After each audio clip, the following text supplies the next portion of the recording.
I spoke to Khaled Dawoud, a journalist and a professor at the American University in Cairo. He called the attack on Egyptian Muslims unprecedented. The terrorist organizations who have been carrying out attacks against the Egyptian army and Copts and police, as you mentioned, they've been claiming this in the name of Islam. So to claim that also an attack against a mosque, killing 240 people almost, is also in the name of Islam is indeed unprecedented and marks a turn into the violence that's been practiced by the terrorist organizations in Sinai like Daesh and Al-Qaeda.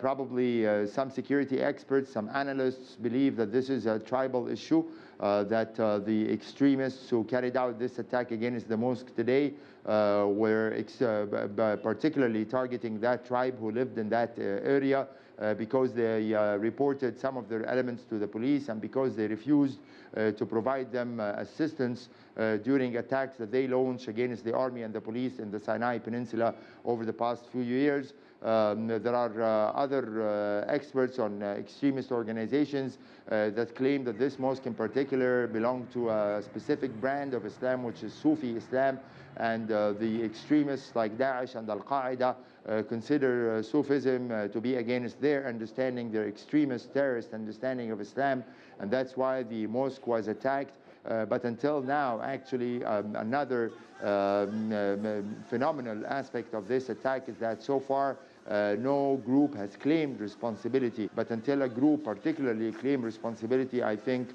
it will remain a mystery why such a massacre took place in such scale and against a mosque while people were performing their Friday prayers.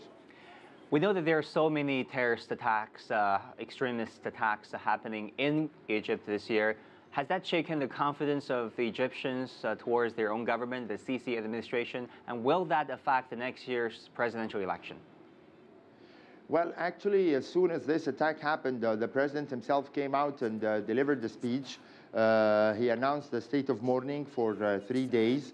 On the contrary, many people here believe that the regime is going to use this horrific attack in order to take further measures against the terrorist organizations and to mobilize and unite the nation behind him because, as I mentioned, by any standards, this is a tragedy against innocent Egyptians who were simply trying to perform prayer. So the president came out and he vowed that he's going to take retaliatory measures. He even mentioned that he's going to take harsh measures by the military and the police.